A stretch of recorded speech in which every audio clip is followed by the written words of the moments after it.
Je suis Jonas Daniel Segbet, travailleur social. Je représente ici AREC.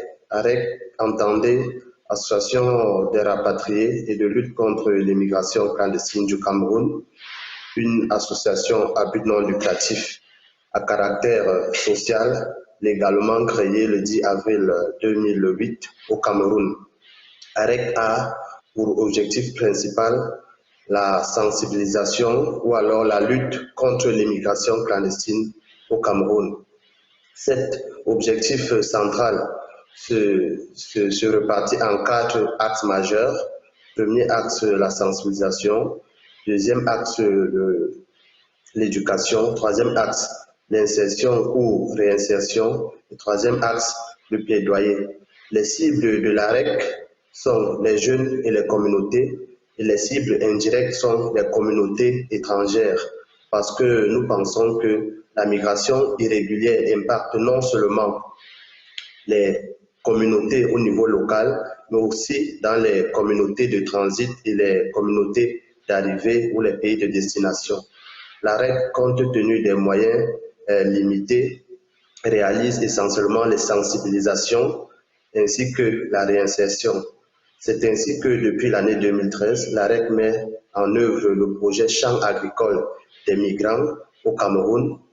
Il s'agit d'un projet d'agriculture intensive réalisé essentiellement par des migrants retournés où est produit actuellement de l'igname, du macabo et de la banane plantain qui est essentiellement commercialisée dans le marché local, c'est-à-dire dans la région du centre.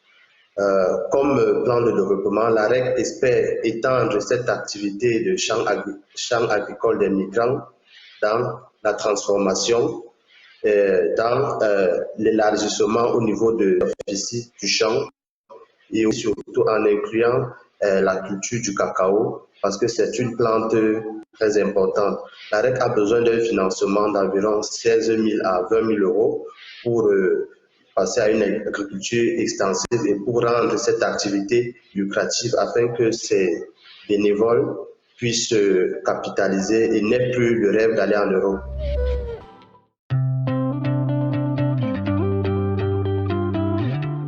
Hello, my name is Julia Narish and I'm the Executive Director at BookDash. The innovative publishing organization was started in 2014 and we currently have 3 full-time staff members, an active board and over 400 volunteers. BookDash is a social impact publisher of new African picture books for young children. We believe that for a literate world, every child should own 100 books by the age of 5. We reimagined the traditional publishing model to make publishing new books more cost-effective. We harness the power of creative volunteers and a collaborative content creation model to produce open-licensed, high-quality books in just 12 hours. In South Africa, Africa, and the world, too many poor children grow up without books in their homes, despite research showing time and again that owning books has a lasting, positive impact on literacy and a child's lifelong chances of success, and that early interventions in the first 5 years of a child's life have the greatest returns. Books are just too expensive and a complete luxury for 90% of our population. But BookDash creates, publishes, translates, and distributes hundreds of thousands of books to children across South Africa to take home and to own. We do this all at the incredibly low cost of about 56 euro cents per book, thanks to time and cost-saving innovations earlier on in the publishing value chain. The open license also allows our books to travel digitally, unrestricted, all across the world to make an impact outside of South Africa. We're a non-profit organization and we work with donor grants to leverage positive results for the whole of society. Studies show that in South Africa alone, GDP per capita could be up to 30% higher if we had a fully literate population, and that giving children relevant books to own has shown to increase literacy rates. We're a leading children's book publisher with an innovative model and global recognition. We distribute over 600,000 copies of books to children annually through 80 partners in South Africa. And then digitally, we partner with 50 major online reading platforms globally, and we record millions of downloads of our books weekly. BookDash seeks donor funds of between 5,000 and 30,000 euros to continue to increase our impact. We've distributed 1 million books so far, and we're on a growth path to distribute 5 million books by the end of 2025. Thank you.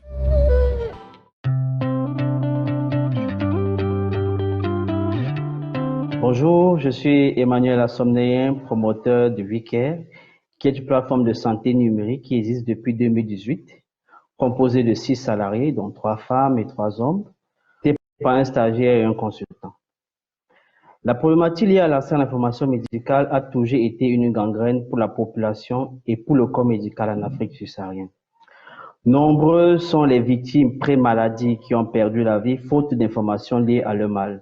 Mon père est décédé en 2015 parce que le médecin n'a pas pu avoir la bonne information pour le prendre en charge rapidement. D'où donc la nécessité de la mise en place d'un système sécurisé de vulgarisation de l'information médicale dédié à diverses cibles, malades, corps médical, institutions, chercheurs. Avec WeCare, nous en avons fait notre cheval de bataille en proposant une plateforme révolutionnaire qui vise à collecter, à travers son canal digital, analyser grâce à une intelligence artificielle, stocker et faciliter l'accès aux informations médicales, ceci favorisant une rapide prise de décision et une meilleure prise en charge des patients. Nous gagnons de l'argent de deux manières, par les abonnements des utilisateurs. Si toutefois un utilisateur ne veut pas ou ne peut pas payer son abonnement, de la publicité lui sera proposée et par les commissions sur les médecins. Au Cameroun, le marché potentiel est de 30 millions d'euros uniquement sur les hommes et les femmes de 18 à 40 ans. Depuis que nous avons lancé WeCare, c'est plus de 50 000 personnes touchées, 3 500 consultations à distance effectuées, 10 000 consultations en présentiel et des conseils de santé prodigués dans le forum. Actuellement, nous sommes présents à Yaoundé, Douala, Bafoussam et nous aimerons nous déployer dans le reste du pays. Pour cela, nous avons besoin de 300 000 euros en capital. Merci.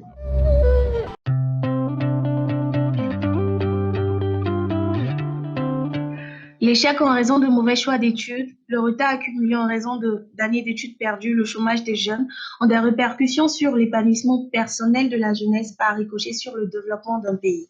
Combien de jeunes arrivent à prendre suffisamment de recul par rapport aux paramètres d'une orientation réussie? La base d'une question, d'une réflexion de ce type, c'est de prendre en compte la connaissance de soi, ses capacités intrinsèques réelles, son niveau académique et enfin son ambition. En Côte d'Ivoire, il existe 1500 conseillers d'orientation pour 5 millions d'élèves et étudiants, soit un conseiller d'orientation pour 3333 élèves et étudiants. Avouons que ce ratio est déséquilibré. C'est justement pour répondre à ce besoin que nous avons mis en place Forem. C'est une entreprise spécialisée dans l'orientation des élèves et étudiants. Nous sommes une équipe de 8 personnes, dont 4 conseillers psychologues d'orientation.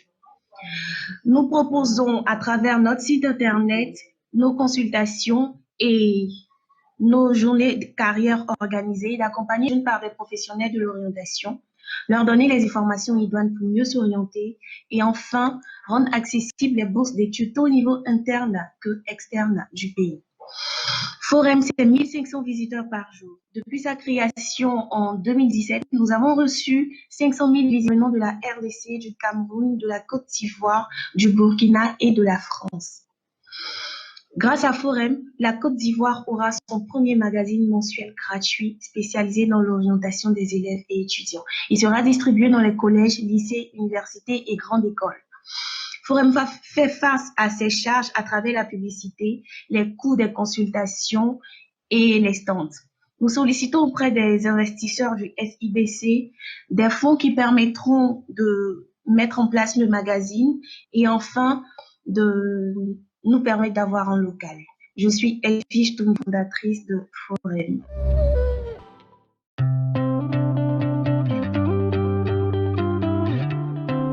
Hello tout le monde, je suis Carmel Billot, la fondatrice du Panaf Abidjan, un tiers-lieu culinaire panafricain entièrement dédié aux cuisines d'Afrique et de la diaspora avec un impact social et environnemental. Pourquoi le Panaf? C'est venu d'une anecdote. Au cours de mes différents voyages en Afrique, j'ai constaté deux choses. Une, c'est qu'on tournait sur 3 plats dans les hôtels et restaurants que je visitais, un poulet yassa, un mafé et des bananes locaux. De deux, c'est qu'on se plaignait toujours de ne pas avoir de personnel formé aux standards internationaux. Et je me suis dit, c'est bizarre parce que on a quand même 60% de la jeunesse africaine qui est au chômage. En 2050, on aura 2,4 milliards de jeunes en Afrique et on risque d'avoir une véritable massification du chômage des jeunes et on risque aussi d'avoir plus de migration irrégulière, ce qui est déjà un véritable fléau. La solution, c'est vraiment le Panaf. Le PANAF, pourquoi? Parce qu'à travers deux choses, on compte œuvrer pour la promotion des cuisines d'Afrique et de la diaspora et développer la formation. Pour la promotion, on est sur des activités de restauration, de cuisine, d'épicerie fine, de pâtisserie sociale, de traiteur social, et on compte créer un bed and breakfast, un hôtel avec une expérience culinaire. Sur la formation, on forme gratuitement des anciens migrants, des jeunes, des femmes, des seniors au métier de la cuisine, boulangerie, pâtisserie et de la restauration. 2019 a été une année catastrophique, donc on a fait un pivot. On a pivoté en EdTech.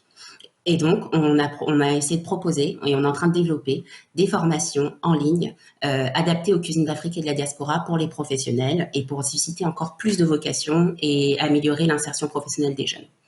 Le PANAF, c'est un impact économique, social et environnemental. L'impact économique, pour 2020, il a été catastrophique. On part de zéro. En 2021, on espère faire 600 000 euros et en 2022, on espère faire 1,2 million d'euros. Au niveau social, on contribue à la réinsertion des jeunes, des anciens migrants. Et au niveau environnemental, on lutte contre le gaspillage, on fait la promotion des produits locaux et on promeut aussi le locavorisme.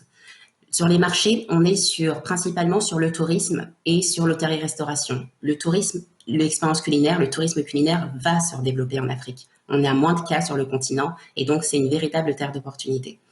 Pour le business model, on est à la fois en B2C, en B2B et en B2E.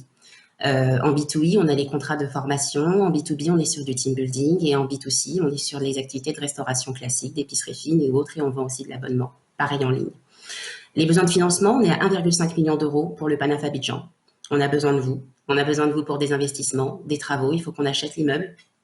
Et on doit recruter dans une équipe magnifique qui pourra développer encore plus les activités pour qu'on puisse arriver à 10 sites d'ici 10 ans et qu'on puisse investir davantage avec un besoin en investissement qui est évalué à 10 millions d'euros pour 10 ans. La recette du PANAF, c'est un grand bol de cuisine panafricaine, un zeste d'innovation, un impact social et environnemental et un goût de rentabilité assuré.